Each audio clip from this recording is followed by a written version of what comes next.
بسم اللہ الرحمن الرحیم۔ بہت سے علماء اکرام نے فرمایا ہے کہ ہر زمانے کے نبی کو اس کے زمانے والوں کی مناسبت سے خاص معجزات عطا فرمائے گئے ہیں۔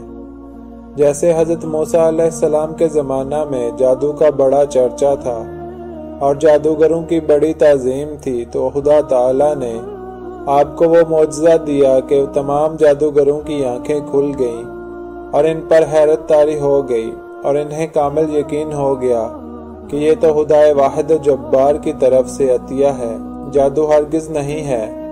چنانچہ ان کی گردنیں جھک گئیں اور وہ حلقہ بگوش اسلام میں ہو گئے اور آخرکار اللہ تعالیٰ کے مقرب بندے بن گئے۔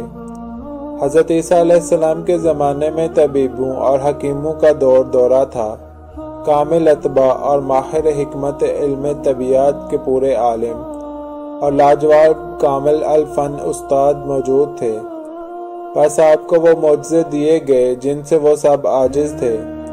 بھلا مادرزاد اندھوں کو بالکل بینا کر دینا اور کوڑوں کو اس مہلک بیماری سے آرام کر دینا، اتنا ہی نہیں بلکہ جمادات جو محض بے جان چیز ہے اس میں روح ڈال دینا اور قبروں میں سے مردوں کو زندہ کر دینا، یہ کس کے بس کی بات ہے؟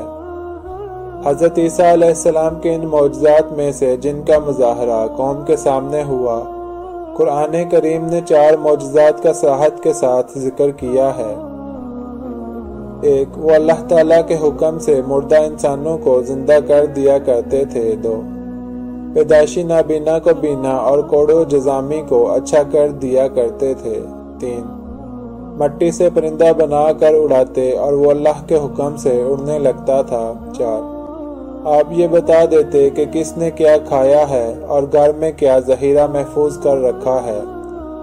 گو کہ اس وقت قوم میں ایسے لوگ موجود تھے جن کے معالجے سے مریضوں کو شفا مل جاتی تھی، مگر حضرت عیسیٰ علیہ السلام نے ان لوگوں کے سامنے کسی اسباب و وسائل اور تدبیر اختیار کیے بغیر ابھی نامور کا مظاہرہ کیا، تو حق و باطل، ہدایت و ضلالت، نور و ظلمت، قدرتی تقسیم کے مطابق یہی اثر پڑا کہ جس شخص کے قلب میں حق کی طلب موجود تھی، اس نے یہ اقرار کیا کہ اس قسم کا مظاہرہ انسانی طاقت سے باہر ہے، اور یہ گزشتہ نبیوں کی طرح حضرت عیسیٰ علیہ السلام کی تائید و نصرت میں جاری ہوا ہے۔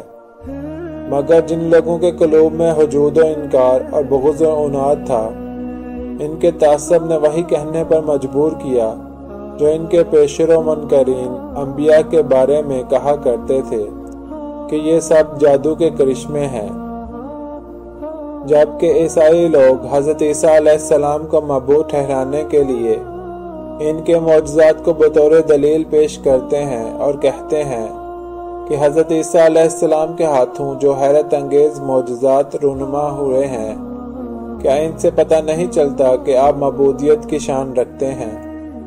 جواباً عرض ہے کہ معجزات کسی کے معبود ہونے کی ہرگز دلیل نہیں ہے۔ حضرت عیسیٰ علیہ السلام کے ہاتھوں جو معجزات ظہور میں آئے ہیں، سوال یہ ہے کہ کیا اس قسم کے معجزات کسی اور سے بھی ظہور میں آئے ہیں؟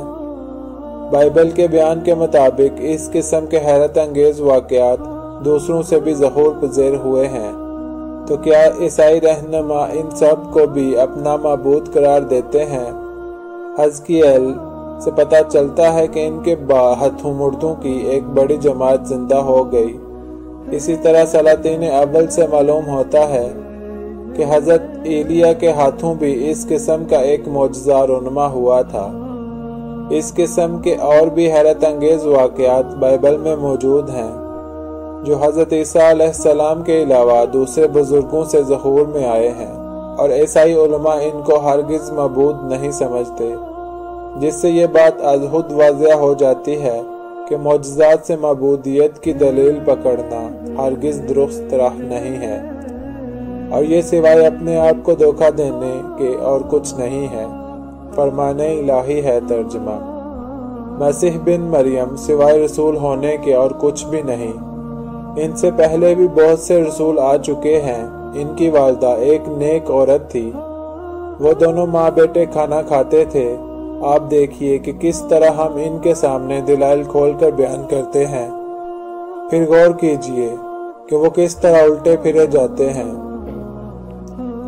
پھر ان دونوں نوح علیہ السلام اور ابراہیم علیہ السلام کے بعد ہم نے لگاتار اپنے رسول بھیجے، اور ان سب کے بعد عیسیٰ بن مریم کو بھیجا اور انہیں انجیل عطا فرمائی، اور جن لوگوں نے یعنی عیسیٰ علیہ السلام کی پیروی کی، ہم نے ان کے دلوں میں شفقت اور رحمت ڈال دی۔ ہاں، رہبانیت یعنی ترک دنیا انہوں نے خود ایجاد کی تھی، ہم نے اسے رہبانیت یعنی ترک دنیا کو ان پر فرض نہیں کیا تھا، سوائے اللہ کی خوشنودی کی طلب کے۔ انہوں نے اس کا اس طرح خیال نہ رکھا جیسا خیال رکھنے کا حق تھا، بس ان میں سے جو بھی ایمان پر قائم رہے ہم نے انہیں ان کا مکمل اجر دیا، اور ان میں سے بہت سے لوگ نافرمان ہیں۔ امید کرتا ہوں آپ کو آج کی ویڈیو اچھی لگی ہوگی۔ ویڈیو اچھی لگی ہے تو ویڈیو کو لائک اور چینل کو سبسکرائب کر دیں۔ اللہ تعالی ہم سب کا حامی و ناصر ہو۔ اللہ آمین یا رب العالمین۔